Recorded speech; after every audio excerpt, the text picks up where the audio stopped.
Hey, salut les amis. J'espère que tout le monde va bien. Aujourd'hui, on va parler d'un aliment que vous connaissez bien. C'est une barre de Kit Kat. Vous savez, la fameuse barre de chocolat sous forme de 4 doigts, comme ceci. 1, 2, 3, 4 ici. Alors, je me demande pourquoi 4 d'ailleurs. Ça ressemble à 4 doigts d'une main. Bon, pourquoi 5, pas 5, pourquoi 4? C'est un mystère. Bon, donc je vais vous apprendre 5 trucs, 5 secrets concernant cette barre que vous avez l'habitude de manger. Ça donne faim, ça donne faim. Oui, j'ai une voix bizarre parce que j'ai faim. Ok, on attaque. Donc, le Kit Kat est quelque chose qui est très très très populaire au Japon. C'est fabriqué par Nestlé, tout le monde connaît, donc c'est marqué même ici. Donc c'est très populaire au Japon. Pourquoi? C'est parce que le mot Kit Kat prononcé en fait phonétiquement en japonais donne Kitokatsu. Premièrement, je m'excuse auprès des Japonais parce que bon, si j'ai pas trop l'accent, mais j'essaie de faire de mon mieux. Ça se prononce Kitokatsu. Ça ressemble Kit Kat, hein, donc qui veut dire en russe, en anglais, pardon. Surely win, ça veut dire en bon français patois que ça veut dire que vous réussirez sûrement. Vous réussirez sûrement. Alors ça a été un argument extraordinaire lorsque Kit Kat a été en fait introduit au Japon. C'est parce que c'est une expression extrêmement populaire au Japon, que l'on dit souvent à quelqu'un, que l'on souhaite à quelqu'un pour qu'il puisse réussir son projet ou ses examens. Donc Kit Kat a eu beaucoup de succès à partir des collèges, des universités, etc. Et on pouvait acheter dans des bureaux de poste, hein, donc des boîtes de Kit Kat, tout préparé, prêt à envoyer, avec une possibilité de rajouter un petit mot gentil, ouais, c'est moi, salut, tu vas bien, je te donne un cadeau, bonne chance, etc.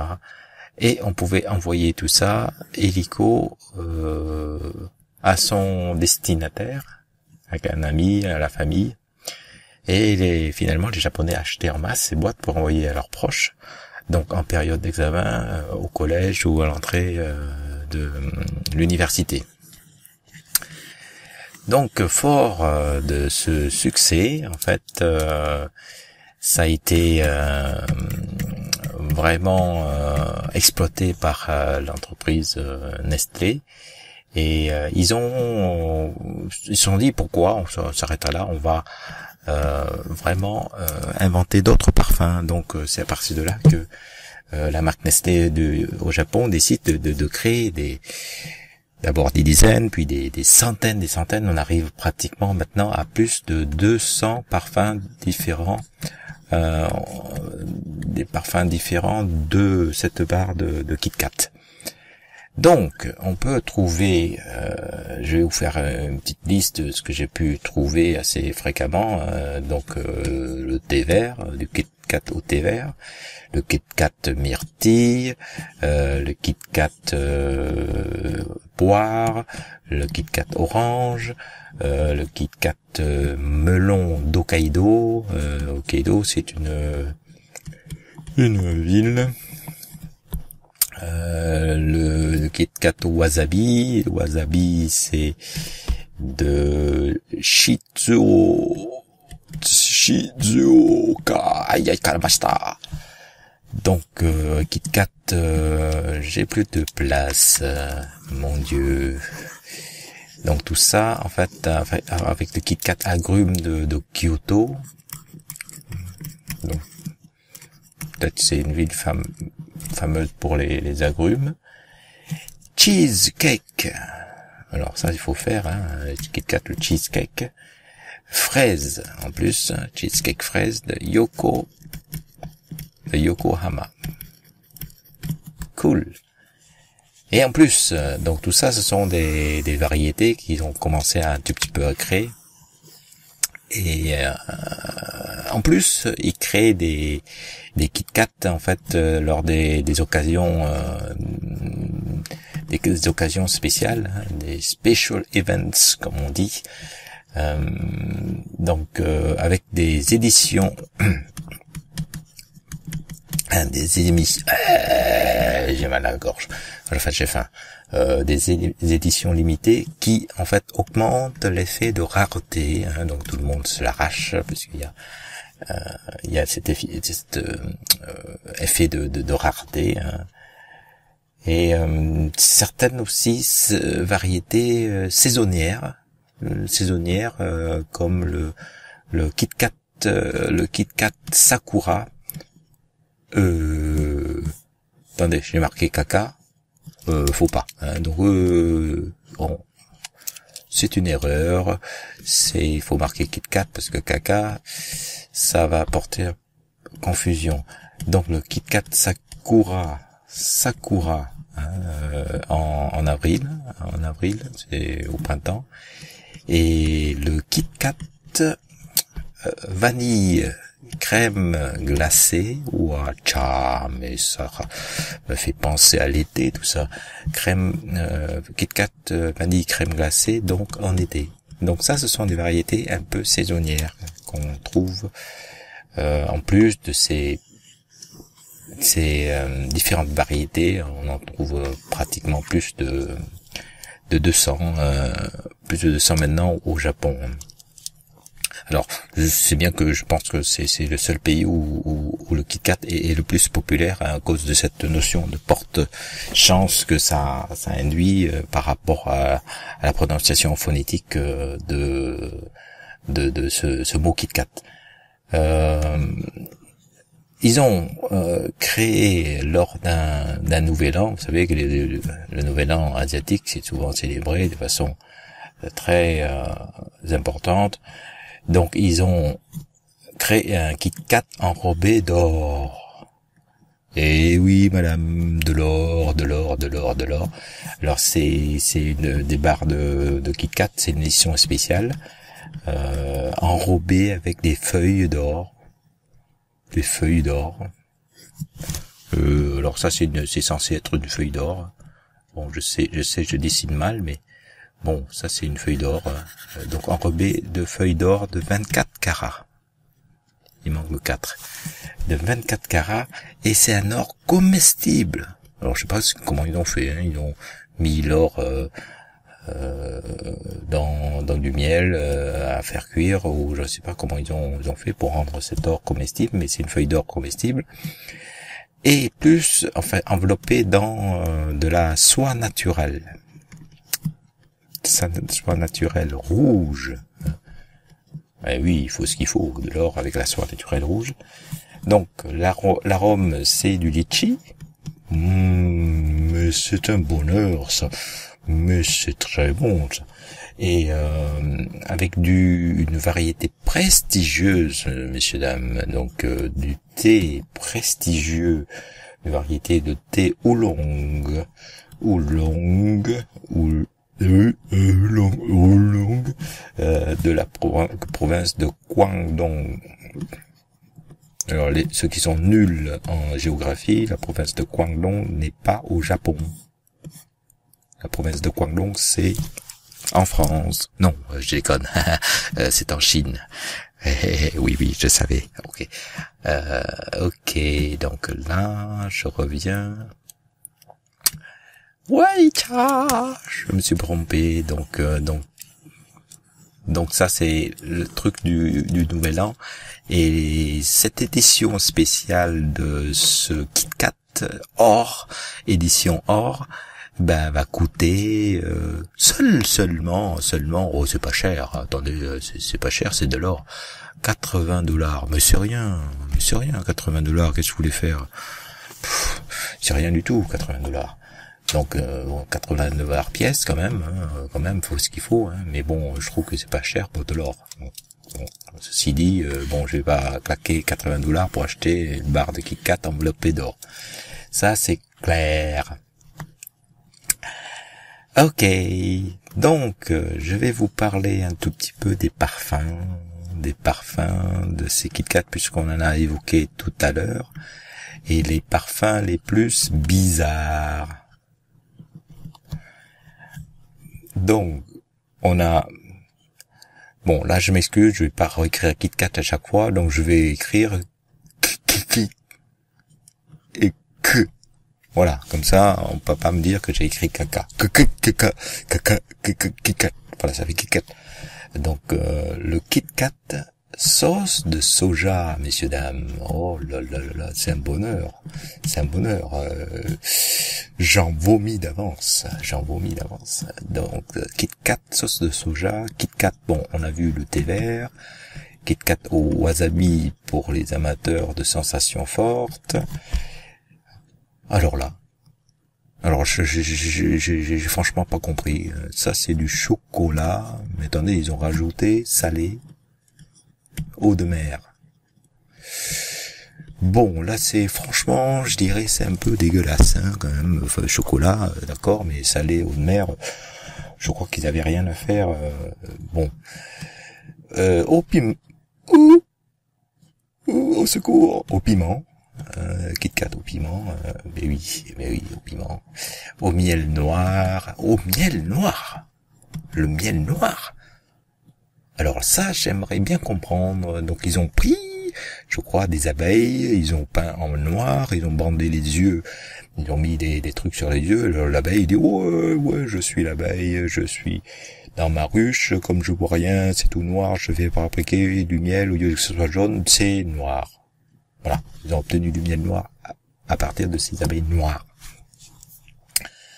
Aloe vera, avec les vertus de l'aloe vera, on en reparlera dans un autre article.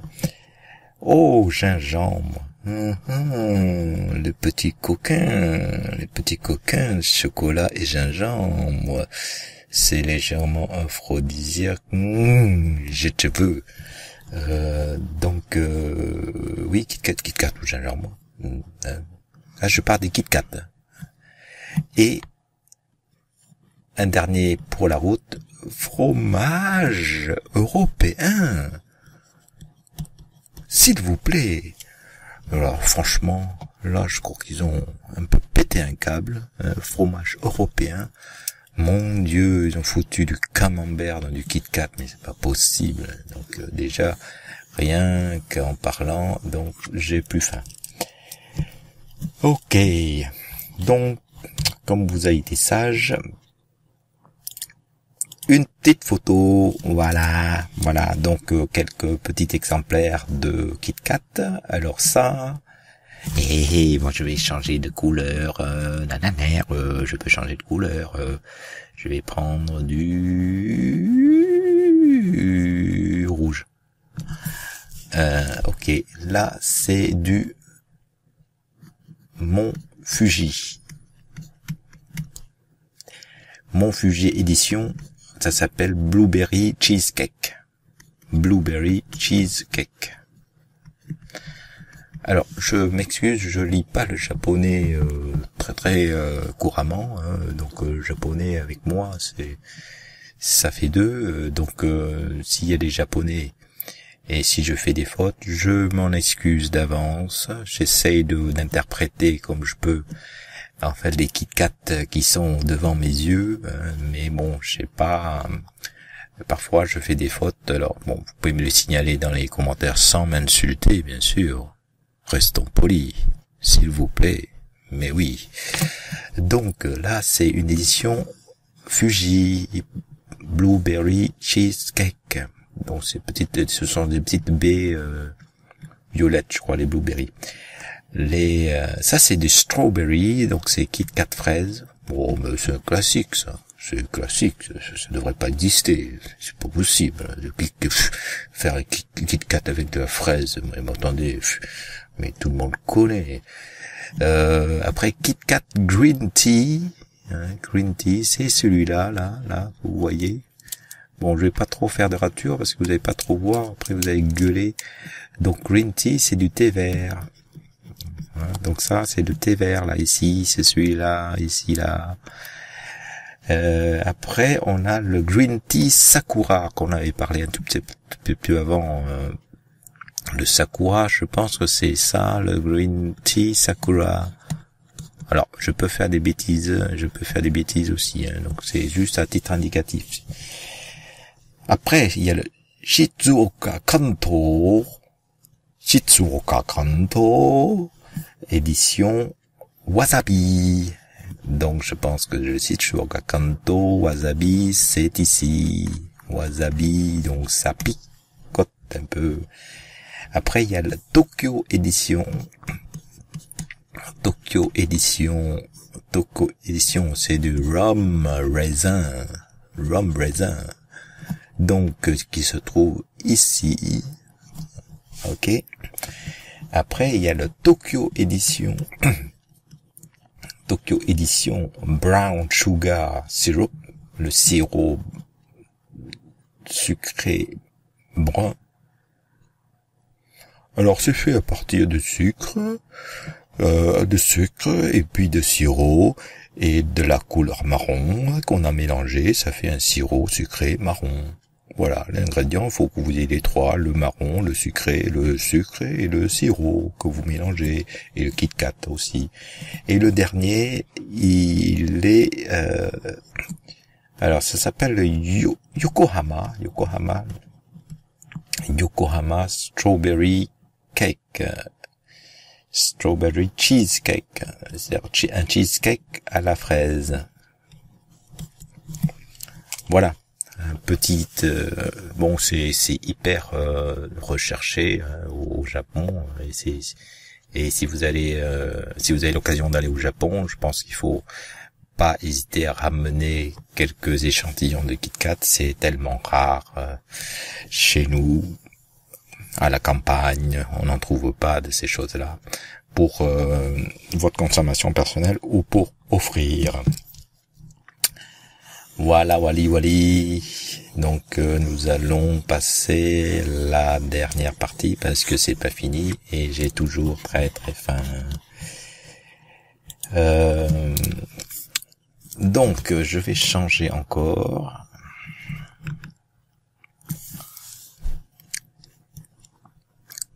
Cinquième secret. Donc l'intérieur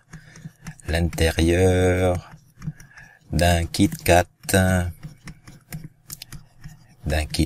c'est quoi? C'est un Kit Kat. Alors, vous allez dire, bon, lui, il devient un peu fou, hein, il a pété un câble. Eh bien non, je n'ai pas pété de câble. Hein, l'intérieur de Kit Kat est un Kit Kat, je confirme. Alors pourquoi? Parce que entre les couches de chocolat, messieurs, dames, mes amis, vous avez le Kit Kat qui est dessiné très fidèlement à l'échelle 1/1. Vous avez une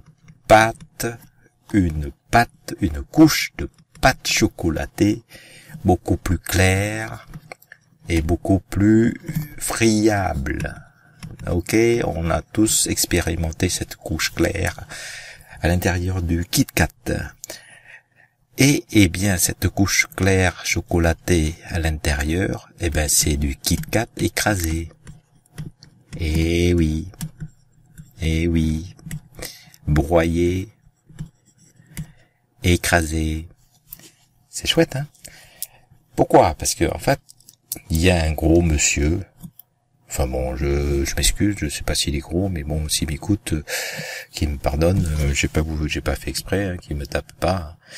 Il y a un monsieur qui s'appelle, alors le monsieur il dit je suis monsieur Kit Kat, je suis le chef contrôle qualité.